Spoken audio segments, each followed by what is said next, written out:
안녕하세요. 저는 억울한 결혼 생활을 마치고 제 3의 인생을 계획 중인 40대 이혼녀입니다. 제 3의 인생이라니 조금 의아한 분들도 계시겠지요.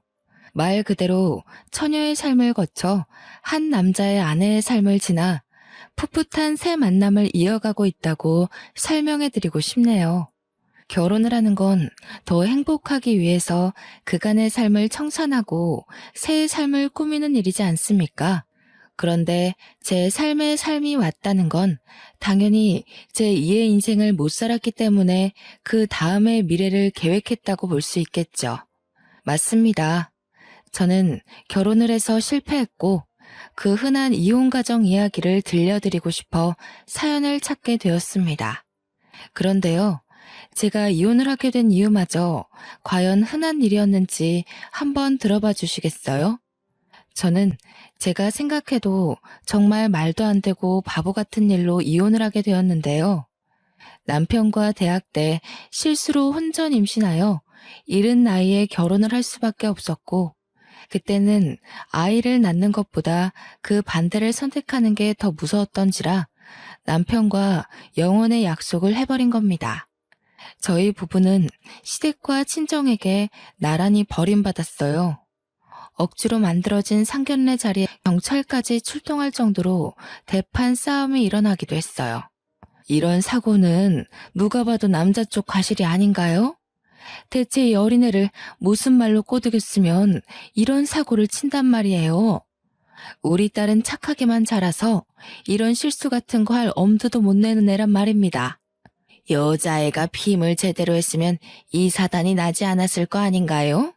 착실하게 잘 살고 있는 내 아들 발목 잡은 게 누군데 그쪽이 큰 소리세요? 제 아들 앞길은 어떡할 거예요? 앞으로 장차 크게 될 아이를 그쪽 딸 때문에 망치게 된 거잖아요. 말씀 웃기게 하시네요. 누가 누구 발목을 잡아요? 내 딸내미 발목 잡은 게 그댁 아들인데 출산하면 여자 쪽이 손해가 훨씬 큰데 무슨 말씀이세요? 댁 아들은 싸지르고 떠나면 그만이지만 제 딸은 이미 몸 한 번 망가뜨린 채로 평생을 살아야 되는 거라고요. 이보세요.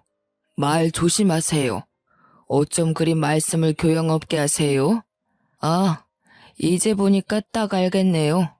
이런 집안에서 자랐으니 댁딸이 발랑 까진 거지요. 상견례 자리에서 서로에 대한 예의는 눈꽃만큼도 없었습니다. 결국 몸싸움까지 나고 남의 장사 시끄럽게 만든 죄로 경찰이 출동했던 거죠. 심지어 저희는 그 자리를 끝까지 지키지 못했어요. 이대로 저희를 떼어놓으려고 선언하는 양가 부모님한테서 도망치고 말았습니다. 그 뒤로 저와 남편은 절대 양가 어른들을 찾지 않았어요.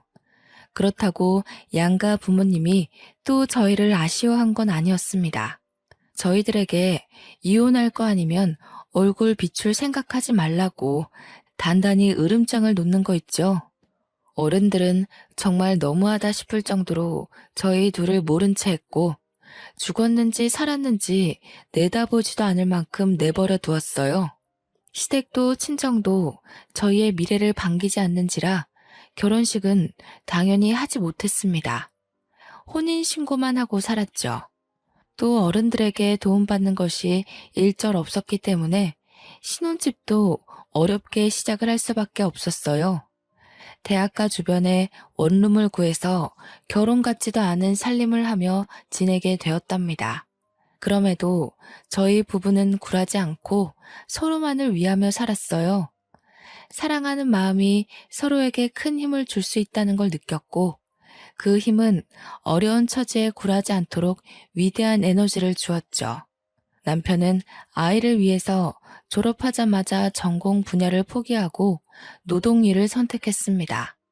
제가 임산부의 몸으로 뭘 할 수가 없어서 남편 혼자 일하는데 내조조차 제대로 해주지 못했어요. 그래도 남편은 1년 내내 우리 아기가 태어날 때까지 굳은 일 마다하며 열심히 살림 미천을 모았습니다. 퇴근하고 와서 바로 잠들지 않고 번듯한 직장을 갖기 위해 늦게까지 공부하다가 잠들곤 했어요. 오늘 하루는 공부 쉬지 그래. 그렇게 몸 혹사시키다가 큰일 날까봐 무서워. 자기 없으면 내가 이 몸으로 어떻게 혼자 지내겠어. 걱정도 많다. 내가 다른 건 몰라도 체력 하나는 1등이잖아. 그리고 한 살이라도 어릴 때 시작해야 취업에 유리하단 말이야. 내 몸 내가 잘 챙길 테니까 당신은 아이 걱정만 해. 참, 이번에 산부인과 방문해야 되지? 내가 이번 주에 시간 한번 낼 테니까 같이 가자. 그런 곳은 혼자 가는 거 아니야.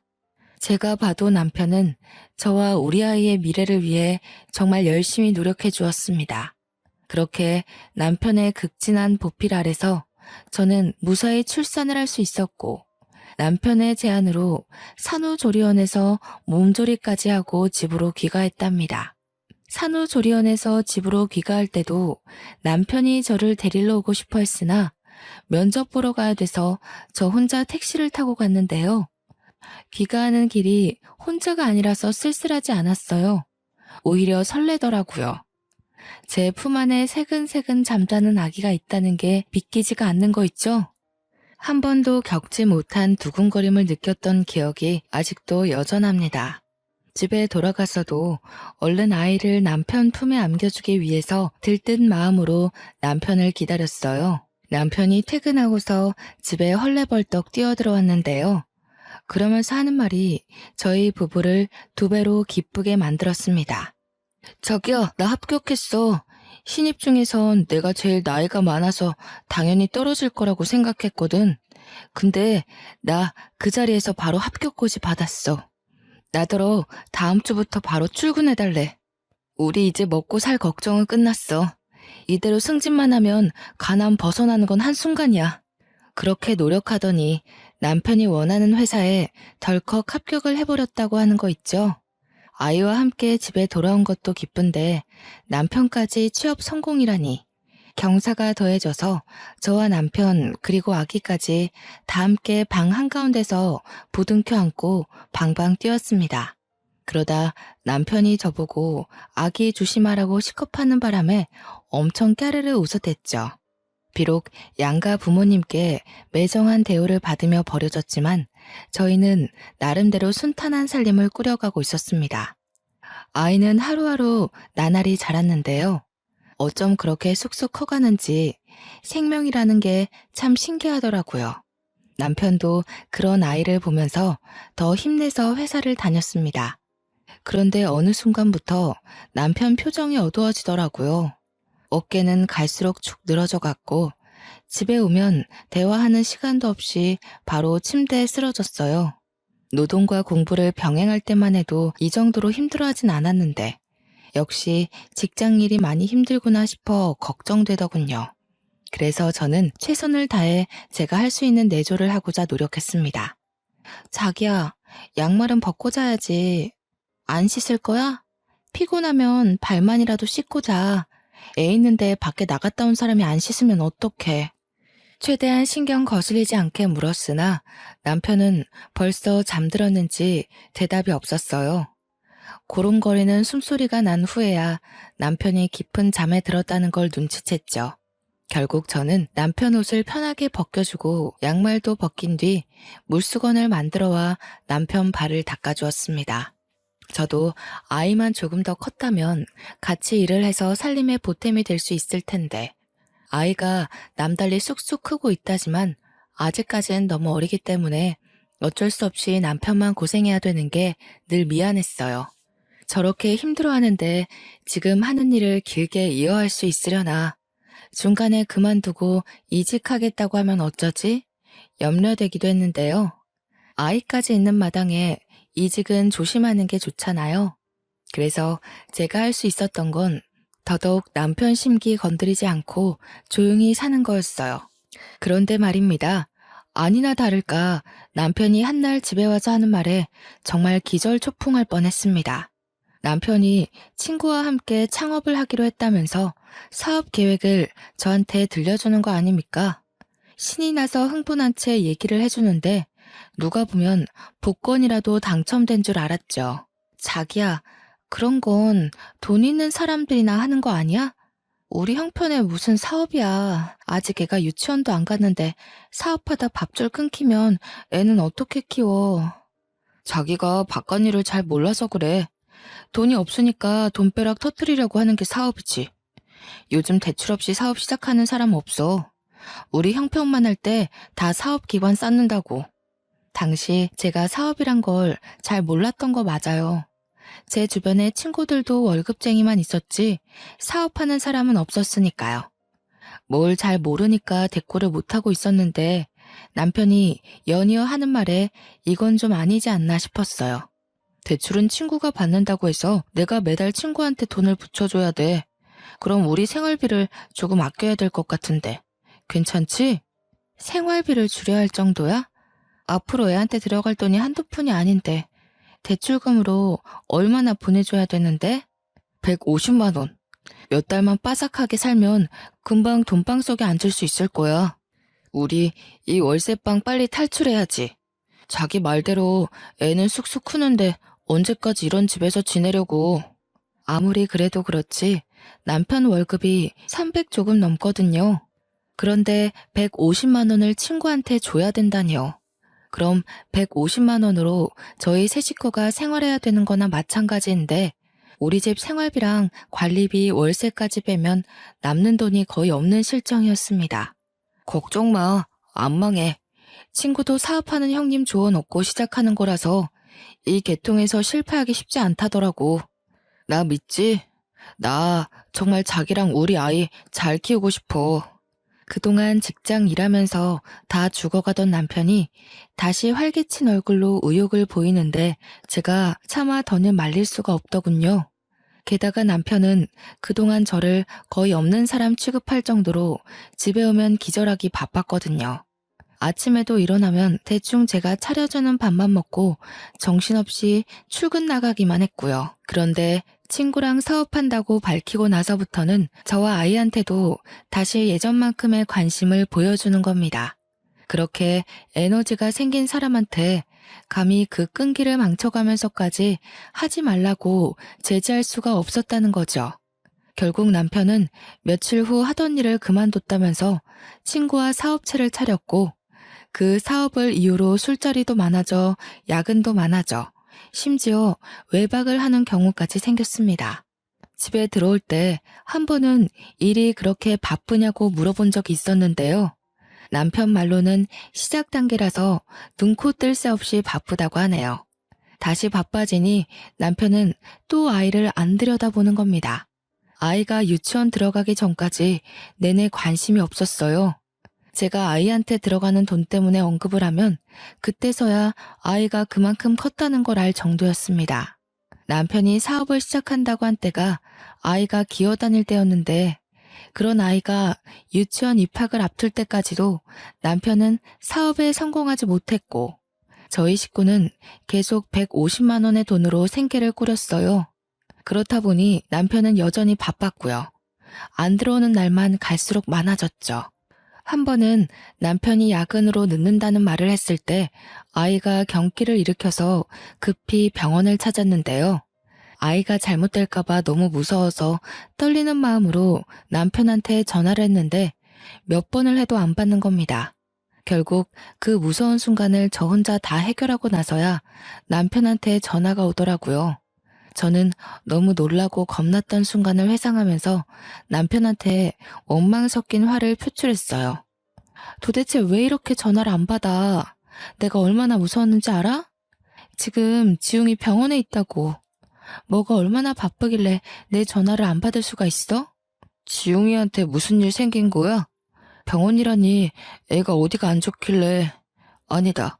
내가 지금 그리 갈 테니까 병원 주소 불러봐. 남편은 그제서야 병원에 찾아왔는데 경기 때문이라는 말을 해주니 긴장했던 몸에 축 힘을 빼면서 느닷없는 대답을 하더군요. 난 또 뭐라고. 애들이면 대부분 다 겪는 일이잖아.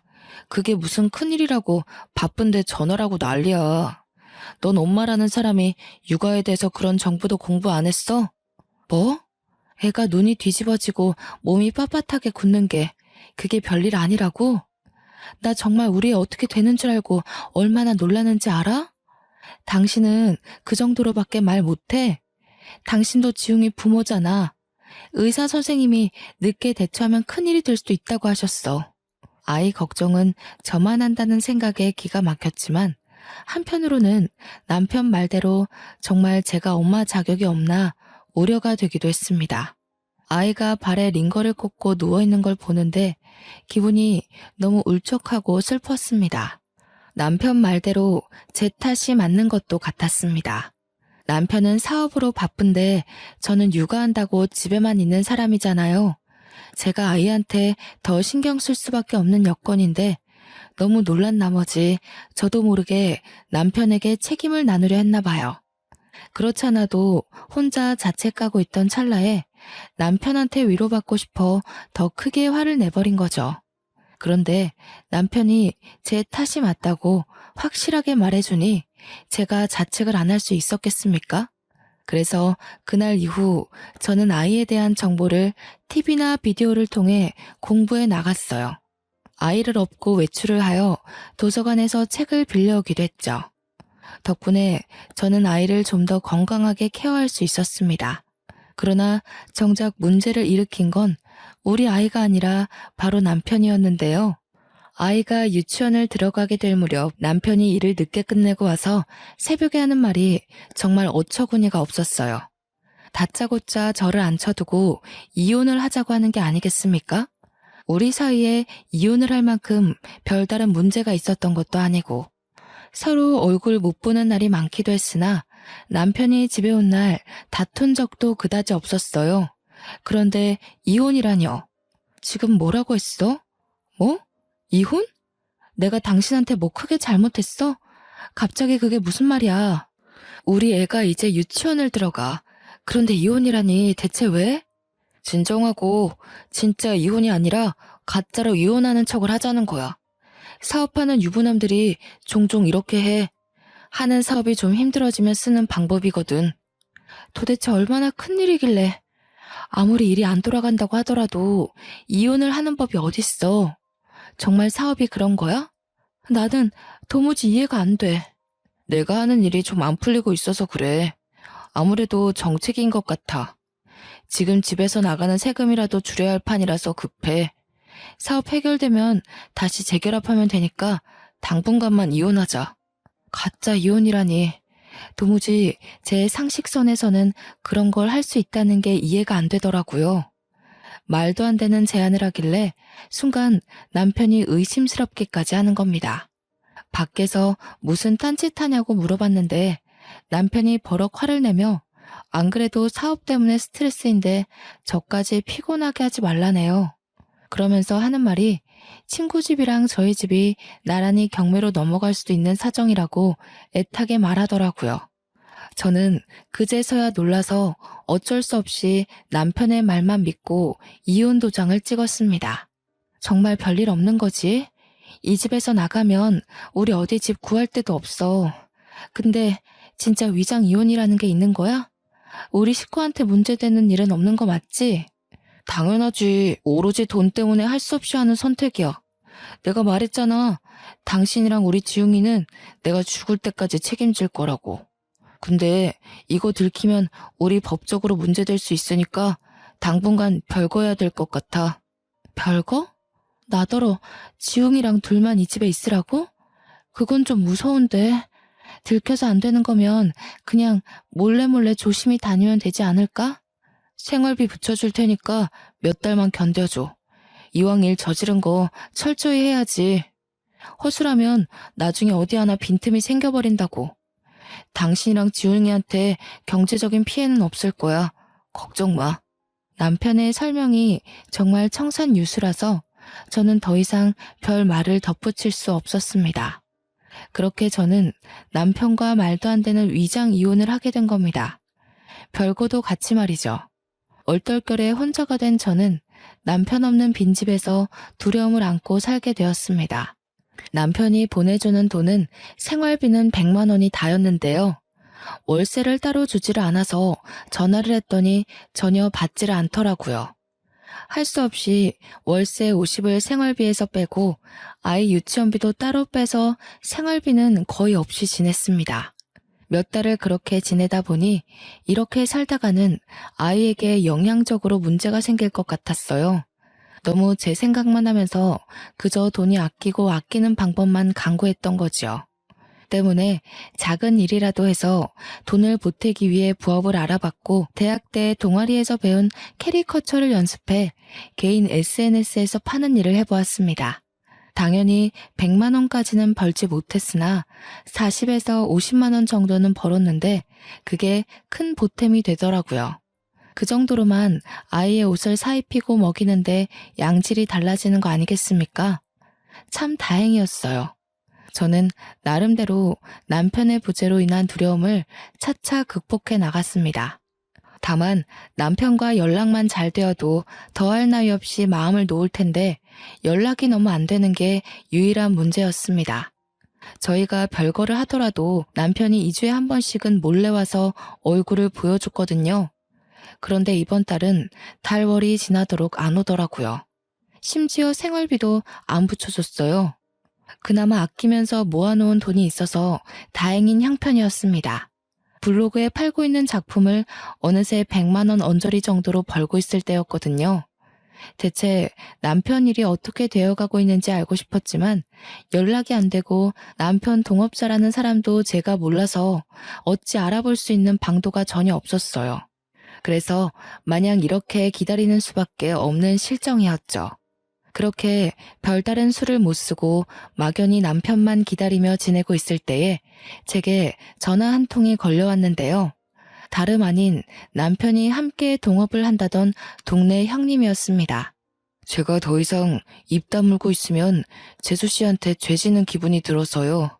사실은 저랑 태수 사업한 적 없다는 거 알려드리려고 연락했습니다. 제가 태수 있는 주소를 드릴 테니 한번 찾아가 보세요. 제가 이날 들은 소식이 얼마나 엄청난 일이었는지 한참을 실감하지 못했습니다. 어안이 벙벙했죠. 아니, 이게 무슨 말일까요? 사업을 한 적이 없다뇨. 제 남편은 사업한다고 직장 일을 그만둔 지가 오래지 않습니까? 동업자인 줄로만 알았던 남편의 아는 형님은 끝까지 송구스런 말투로 사과만 하다가 전화를 끊었습니다. 그러고 바로 문자 하나가 도착하더군요. 제가 전혀 모르는 주소지였습니다. 이분 말이 다 사실이라면 남편이 여태 저한테 거짓말을 했다는 것밖에 안 되는데 왜일까요? 영 가늠도 안 되고 혼란스럽기만 했습니다. 일단은 남편이 있다는 이 주소로 찾아가 봐야 답이 나올 것 같았어요. 그래서 그 야밤에 아이까지 데리고서 밖을 나섰죠. 이 주소대로 택시 기사님에게 말해서 도착한 곳은 다름 아닌 사람 사는 오피스텔이었습니다. 이런 곳에서 사무실을 차리고 일을 한다는 말도 많이 들었기 때문에 초인종을 누를 때만 해도 이곳이 그저 오피스 사무실이라고 굳게 믿고 있었죠. 그러나 문을 열어준 남편과 남편이 안고 있는 웬 남자아이를 보곤 제 신뢰가 한순간에 바닥을 치고 말았습니다. 저는 너무 놀라서 아무 말도 못하고 멍청하게 남편과 그 아이를 번갈아 보기만 했어요. 남편도 저를 보고 상당히 깜짝 놀라더라고요. 당신이 여길 어떻게, 누가 알려줬어? 이 먼 길을 지웅이까지 데리고 온 거야? 찬우야, 잠깐만 엄마한테 가 있어. 남편이 찬우라고 부르며 내려놓은 아이는 남편에게 아빠라고 부르고 있었습니다. 우리 아이와 나이가 비슷한 또래거나 1살 정도 어려 보였어요.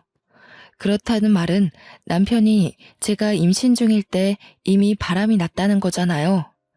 도무지 정리가 안 되는 수많은 상황이 쓰나미처럼 들이닥쳐 머리가 어지러웠습니다. 이게 다 뭔가 싶었어요. 너무 충격이라 상황을 아예 모르고 싶을 정도였죠. 그러나 저는 이미 남편이 저지른 짓을 알 수밖에 없었고 남편이 저와 제 아들에게 무슨 잘못을 저질렀는지 눈치채버리고 말았네요. 한 가지 딱 명확한 사실이 있잖아요. 제 남편이 불륜을 저질렀다는 거. 당신 사업한다고 거짓말하고 두 집 살림하고 있었어? 나보고 가짜 이혼하자고 설득하더니 위장이 아니라 진짜 이혼을 요구했던 거였어? 날 속인 거야? 우리 지웅이까지 속이면서 밖에서 이딴 짓 하고 있었던 거야? 남편은 대답을 미루고 잠시 저를 밀어내며 밖으로 나와서는 현관문을 닫았습니다. 저희는 그 앞에서 이웃집 다 들릴 만큼 시끄럽게 다투게 되었어요. 그래, 우리 이혼한 거 맞아. 그래서 뭐? 너도 동의하고 도장 찍었잖아. 대체 여기가 어디라고 애까지 끌고 찾아와? 도대체 어떻게 알아낸 거야? 누가 알려줬어? 당신이 나 어르고 달래서 위장 이혼으로 유도한 게 합의 이혼이라고? 나는 그런 줄도 모르고 어떻게 나한테 이럴 수가 있어. 이건 사기고 협박이야. 아, 그렇다는 증거 있어? 우리 이혼 과정에 사기가 있었다는 증거가 있냐고. 이쯤 되면 알아서 눈치채야 되는 거 아니냐? 미련하게 몇 년 동안 생활비 받아가면서 나를 기다린 네가 바보인 거야. 너도 네 아들도 그냥 버림받은 거라고. 설마 사실은 알고 있었으면서 일부러 생활비 받으려고 모른 척했던 건 아니지? 소름 끼치는 남편의 이면에 저는 결국 참지 못하고 남편의 귀싸대기를 날렸습니다. 실내에서 마찰 소리가 강하게 울렸는데요. 소음을 신경 쓸 새도 없었고 아이가 보고 있다는 생각도 못했어요. 한 대로 모자라 한 대 더 때리고 또 때렸더니 남편이 제게 욕을 하면서 강하게 밀쳐버리더라고요. 건장한 남자가 미는 힘에 사정없이 바닥으로 벌러덩 넘어진 저를 제 아들이 다가와 안기면서 울기 시작했습니다. 이혼인 줄 알았으면 다시는 찾아오지 마. 나 이제 구질구질하게 살고 싶지 않아. 네가 시댁에서 왜 버림받았는 줄 알아? 없는 집 자식이라 그런 거야. 지금 내 와이프는 나랑 같은 회사의 팀장이거든. 우리 엄마 아빠가 아주 오화동동 하더라고. 너와는 차원이 다른 여자야. 들어보니 남편은 일을 그만둔 것도 아니었어요. 다 상간녀의 입김이었죠. 제게 들어가는 생활비가 아까워서 그마저도 끊게 만든 거더군요. 상간녀는 이미 제 남편에게 아내와 자식이 있는 걸 알면서도 이 같은 짓에 동참을 했다는 거예요.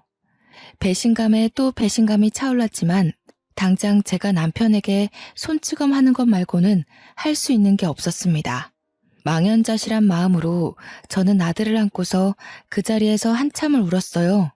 남편은 매정하게 집으로 들어가서는 다신 나오지 않았고요. 남편이 안으로 들어가 버리니까 제 울음소리를 듣고 주변에 마음 좋은 이웃분들이 슬쩍 나와 보시더라고요. 제가 아이를 부둥켜 안고 있으니 걱정해주면서 경찰을 불러줄까 하고 물어보기도 하셨어요. 그 고마운 손길들을 사양하고 저는 마음을 추슬러 아이와 함께 집으로 돌아왔죠. 앞으로 어떻게 해야 할지 멍하기만 하더군요. 그때 처음으로 세상이 무너진다는 게 어떤 기분일지 조금은 공감이 되었습니다. 막막했어요. 당연히 남편과 함께하는 미래만 그려왔고 제 인생 계획에서 남편이 없었던 적은 없었으니까요. 이 큰일을 어떻게 해결해야 할까? 해결은 될까? 나 혼자서 할 수 있을까? 한참 생각으로 멍해 있던 차에 제 기운을 차리게 해준 건 다름 아닌 제 아들이었습니다. 지용이가 엄마 하면서 품에 잡고 파고들어 나름 정신을 차린 거였죠. 제 삶은 대부분 지용이를 위한 삶이었는데 비록 남편이 없다지만 지용이를 생각해서라도 마냥 슬퍼하고만 있을 순 없겠더라고요. 저 혼자였다면 아마 이렇게 금방 마음을 다잡을 수는 없었을 겁니다. 일이 이렇게 돼버린 거 남편이 다시 돌아오지 않는다는 걸 빨리 받아들이고 나니 저는 어떻게든 남편의 불륜 과정을 뒤집어버리고 싶은 도끼가 생기더군요. 우선은 남편과의 지난 날을 자꾸만 상기시켜주는 이 집에 있는 게 싫었습니다. 짐을 챙기고 집을 나오면서 많은 생각을 했어요. 아무래도 아들이 입는 입장이라 여자인 제가 혼자서 어줍잖은 복수를 하는 건 저한테 불리하기만 할 것 같았는데요. 그러다 보니 문득 떠오른 사실이 하나 있더군요. 친정 쪽에 외삼촌 딸이 어린 나이에 사법고시 패스한 법조인이라는 것 말이죠. 제가 결혼하기 전에 집안에서 한바탕 축제를 한 적이 있었어요. 제가 남편과 결혼하고 살면서 친정의 버림을 받았었기 때문에 연락 한 통 해본 적 없었거든요. 오로지 아들 하나만 위하고자 생각하며 이번 일로 욕먹을 각오를 하고 전화를 걸었습니다. 고 잘 됐다. 그렇지 않아도 그놈 어떻게 떼어내야 되나 내내 그 생각만 하면서 살았는데 너는 보는 눈이 없어도 너무 없었어. 그놈 딱 봐도 관상이 바람필 상이더라. 그 벌레 같은 놈 잘 떼었다. 아이고 속 시원해라. 바로 고소해버리면 돼 딸. 다른 건 걱정하지 마. 엄마 미안해. 이렇게 사는 꼴 보여주려고 그동안 연락 안 했던 건 아니었는데 내가 잘못 판단했어. 엄마 아빠 말이 맞았어. 그리고 나한테 5살 아들이 하나 있거든. 아들은 아직 아빠한테 무슨 일이 일어났는지 몰라. 다 내 탓이지 뭐. 네가 미안할 게 뭐가 있어? 다 그 막대 먹은 집안의 아들놈 때문이지. 아이고, 나한테 손주가 있었구나. 애 얼른 데리고 와라. 그쪽 집안에 내 새끼 내줄 생각 추호도 없으니까. 당연히 화낼 줄 알았던 친정 부모는 저의 이혼을 기다렸던 사람처럼 가슴을 쓸어내리셨어요. 제가 이미 결혼을 해버린 건 어쩔 수 없다고 생각하셨고 이혼료 꼬리표를 달게 되더라도 이혼을 바라셨던 거죠. 이래서 어른이 하는 말 들으면 자다가도 떡이 생긴다는데 그냥 전해지는 속담이 아니었네요. 남편이 그렇게 떵떵거리면서 시댁이 저를 뭣도 없는 거지로 본다고 했던 것처럼 저희 친정도 사위를 능력 없는 빈털터리에 카사노바로 봤던 것입니다. 이런 사실도 모르고 남편이 의기양양했다고 생각하니 우습더군요. 보나마나 남편과 상간녀 또한 제 꼴이 날 거라고 확신합니다. 한 번 바람핀 놈은 2번, 3번 같은 일로 같은 결과를 낳을 테니까요. 친정 부모님의 부름에 저는 마음 놓고 아들과 함께 친정에 찾아갔습니다. 친정 부모님은 그날 제 아들을 처음 만났는데요. 엄마랑 아빠가 손주를 이렇게 좋아하는지 몰랐어요. 지용이를 얼마나 예뻐하던지 남편은 하나도 안 닮고 저를 쏙 빼닮았다며 더 좋아했죠. 그리고 다음 날 바로 친정 부모님이 외삼촌 딸을 만날 수 있도록 자리를 마련해 주었습니다. 저는 시간 내어 외삼촌 집을 찾아갔고 저녁 한 끼를 같이 먹으며 제 사정을 모두 설명했죠. 아무리 식구라고 하더라도 제 개인적인 일이라서 당연히 변호사 선임 비용을 마련해 놨는데요. 그런데 이게 웬일입니까? 놀랍게도 외삼촌 딸이 상대 로펌 기업의 부서 팀장으로 있는 사람과 결혼한 사이라고 하네요.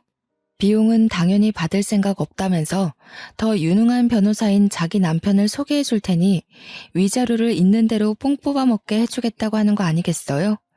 전문가 말씀이라서 그런지 굉장히 믿음직스럽고 힘이 되더라고요. 덕분에 저는 돈 한 푼 안 들이고 최고 변호사를 등에 업게 된 거죠. 사촌의 남편은 역시 능력이 출중한 변호사라 그런지 일 처리 능률이 남달랐습니다. 위장 이혼이었다는 정황은 밝히기가 어려울 수 있으나 상간녀 소송이 가능하고 시댁에서 모든 사실을 알고 있음에도 방조한 책임은 거액의 벌금으로 판결 내릴 수 있으며 남편의 2집 살림 부정행위가 특히 위자료를 최대치로 올릴 수 있는 수단이 될 거라네요. 아마 이걸 밝히는 과정에서 잘만 파고든다면 위장 이혼 사실을 끌어낼 가능성도 없지 않다고 했습니다. 이 같은 판례가 3년 전에 위자료 1억을 받은 적이 있다면서 저보고도 충분히 가능하다고 했죠. 심지어 지금은 그 사이에 법이 보다 더 냉철하게 개정되어 더한 위자료를 뜯어낼 수도 있다고 해요. 그러니까 아이 지용이에 대한 미래는 전혀 걱정하지 말라고 확신을 주었습니다. 너무 감사하고 큰 힘이 되었죠. 덕분에 저는 1억에 가까운 위자료를 받고 소송을 마무리했습니다. 남편이 전화가 와서 욕을 많이 했어요. 제가 차곡차곡 준비를 해서 소송을 한 거라 빈틈이 없었기에 급하게 변호사를 선임했던 남편에겐 당연히 갑작스런 상황이었을 수 있겠죠. 그 일로 상간녀와도 크게 다투었다고 들었습니다.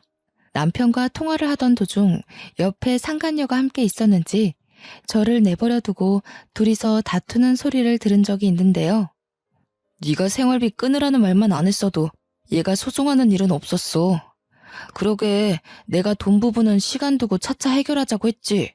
네가 서두르는 바람에 이 모양이 된 거 아니야. 뭐라고? 당신 지금 내 탓하는 거야? 당신도 그 여자한테 들어가는 돈 아까워했잖아. 이제 와서 소송당하니까 왜 딴 말해? 지금 그게 아들 듣는 앞에서 할 소리야? 그래서 나랑 살림 차린 거 후회하는 거냐고. 네가 행동 거지를 똑바로 했으면 내가 이러겠냐고. 너 때문에 우리 집이 망한 거나 다름없어. 당장 처가 식구들한테 돈 달라 그래. 내 돈 빠져나간 거 네가 다 해결하라고. 그날 둘이 한참이나 언성 높이면서 싸우더라고요. 중간에 아이가 우는 소리까지 들렸는데 남편이 그 아이한테도 조용히 하라며 소리를 치는 거 아니겠습니까?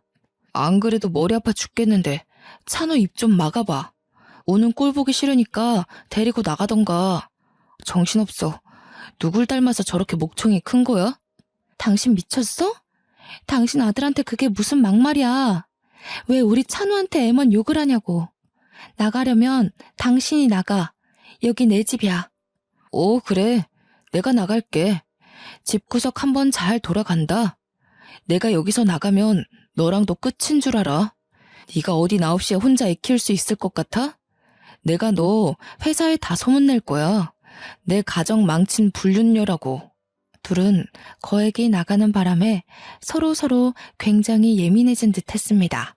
원래부터 시댁이 잘 사는 집이 아니었거든요. 그냥 외동 남편 하나 먹여 살릴 수 있는 정도의 평범한 가정이었어요. 그래서 시댁이 돈 많은 집안의 며느리를 원했고 그 조건에 상간녀가 부합했다는데 결국 그 상간녀랑 저렇게 되는 바람에 그나마 있는 돈까지 털려버린 꼴이 된 거죠. 시댁은 억대의 재산이 통장에 찍힌 걸 본 적도 없는 사람들이에요. 그런 사정에서 제게 큰 위자료를 주는 바람에 빚까지 지게 된 겁니다. 한 번은 결혼 생활 내내 전화라곤 온 적이 없던 시댁에서 이혼하고 나니까 연락이 왔더라고요. 안 받으려다가 너무 끈질기게 연락이 와서 한 번 받았더니 아쉬운 소리를 하대요. 지웅애미야, 우리가 결혼 반대했을 때 상처 많이 받았지? 이 늙은 사람들이 뭘 알고 그랬겠니? 지난 날은 용서해주면 안 될까? 내가 보니까 너만한 며느리가 없더라고. 재원이가 어디서 이상한 여자를 데려와서는 집안을 빈털터리로 만들어버렸다. 그만 돌아와주면 안 되겠니? 죄송한데요. 이미 저랑 재원씨 관계는 종결났어요. 그리고 아쉬운 마음에 이제야 용서 얘기를 하시는 것 같은데요. 여자도 여자지만 재원씨가 그 집을 빈털터리로 만든 거예요. 남 탓 좀 그만하시고 남으로부터 형편 피하려는 생각도 제발 좀 작작하세요. 네가 화났다는 거 충분히 이해한다. 우리가 다 잘못했어. 우리 재원이랑 다시 재결합만 해주면 내가 무슨 수를 써서라도 너희들 잘 먹고 잘 살도록 도와주마. 내가 너 말고 무슨 며느리를 드리겠니? 이봐요. 저랑 상견례 이후로 얼굴 본 적도 없지 않아요? 언제 봤다고 자꾸 며느리래요? 그리고 흙탕물인 줄 알면서 그걸 한 번 더 밟는 사람들이 어디에 있답니까? 제 번호 재현 씨가 알려준 것 같은데 재현 씨가 대신 저 붙잡아 달라고 했나 보죠? 똑똑히 말씀드릴게요. 아줌마 아들 최악이니까 다신 엮이는 일 없게 해달라고 하세요. 전화를 끊기 전 시모가 자기 분에 못 이겨 소리를 쳤는데 옆에서 전 남편이 시모를 말리는 소리가 들리더군요. 여보, 우리 엄마 말고 나랑 얘기 좀 해. 한 번만 만나주라. 아니, 나한테 한 번만 기회를 줘. 내가 잘할게. 당신만 돌아와 준다고 약속하면 그 여자 내가 당장 처리할 수 있어. 예전에는 남편이 이렇게 절절매는 마음으로 부탁한 것들이 정말 진심으로 와닿았는데 역시 사람은 아는 것만큼 보인다고 이젠 그저 가식으로만 보이더라고요. 시댁에서 어떻게든 저를 꼬드겨서 그 빚을 청산해보려고 하는 것 같은데 제가 한 번 당하지 두 번 당하겠습니까? 철저히 무시해 주었네요. 그리고는 한동안 그쪽에서 연락이 없더라고요. 좀 잠잠해진 기회를 빌어 제게 최고 은인이자 식구인 로펌 팀장님께 그러니까 제 외사촌과 외사촌 남편분께 감사 인사를 전하러 찾아간 적이 있었는데요. 그 자리에서 오히려 제게 같은 팀장 직급의 지인 변호사 한 분을 소개해 주더라고요. 그분도 돌싱인데 아이가 없는 착실한 남자라고 합니다. 부인이 바람나서 이혼했다고 했어요. 당장 남자를 만날 생각은 없지만 저를 도와준 두 분께 감사하여 우선 만남의 자리에 응답을 했는데요. 남자분이 생각보다 괜찮았고 특히 우리 지웅이를 너무 좋아해 주더라고요. 아이를 되게 잘 돌보시네요. 아이 기른 적이 없다고 들었는데 능숙하신 것 같아요. 저희 지웅이가 낯을 많이 가리는데 이렇게 초면에 남의 무릎에 앉아 있는 건 처음 봐요. 그런가요? 제가 아이를 참 좋아하거든요. 어쩜 이렇게 예쁜 아이들이 있을 수 있는지. 미순 씨랑 정말 똑 닮았어요. 아이랑 언제 한번 놀이공간에 놀러 가고 싶은데 될까요? 당연히 미순 씨랑 같지요. 이성 간의 만남에 전혀 기대가 없었던 저는 남성분의 따뜻한 배려와 씀씀이를 보고 일단은 이런 가벼운 관계로 더 만나볼 예정이었어요. 참, 제가 온라인에다가 작품을 만들어서 팔고 있다고 했잖아요. 원래 100만 원 내외로만 수익이 났었는데 꾸준히 하다 보니까 요즘 입소문을 타서 제법 돈이 되는 거 있죠? 그 돈은 오로지 자유적금으로 모으고 있어요. 워낙 위자료가 많아서 삶은 이미 풍족했거든요. 이렇게 모은 적금은 나중에 지웅이 장가갈 때 줘야겠다고 생각하며 여유롭게 저축하는 중입니다. 한참 어렵게 생활하던 때가 생생히 기억나는데 어느새 적금만 1,000만 원 넘게 하고 있을 정도로 여유로운 삶을 누리게 되었네요. 역시 사람 앞날은 가늠할 수 없나 봅니다. 그간 겪은 정신없는 세월이 벌써 2년째 지나고 있어요. 지웅이도 이제 초등학교 입학을 앞두고 있고요. 당연히 소개받은 변호사분도 만남을 계속 유지 중입니다. 인생이 잘 풀리니 세상이 이렇게나 아름다운 거였더라고요. 어쩌나 하루하루 살아가는 게 재밌는지 몰라요. 짧은 인생에서 단번에 성공하는 결혼 생활을 하지 못한 게 후회되었으나 그 가슴 아픈 미천 덕분에 제가 이만큼의 윤택한 삶을 누리게 된 거 아닌가 하는 생각이 들어서 더 이상 미련두지 않기로 했습니다. 저는 제가 인생을 몇 회차 번복하더라도 행복한 결말로 마무리가 될 수 있다면 실패한 인생이라 생각지 않아요. 다들 무너졌다고 앞날이 끝난 것처럼 절망하지 않으셨으면 좋겠어요. 나만 다시 일어설 수 있다면 얼마든지 행복할 수 있는 기회는 열려 있답니다. 여러분을 기다리고 있는 그 행복의 길을 포기하지 않으셨으면 좋겠네요. 제 사연 어떠셨나요? 저는 이 글을 쓰면서 너무도 후련했고 어지럽던 잔여물도 다 정리가 된 기분이에요. 들어주시는 분들이 계셔서 더 속 시원하게 내려놓고 가요. 다들 짧은 인생을 고통의 시간으로만 보내질 않길 바랍니다. 모두들 행복하세요. 읽어주셔서 감사합니다.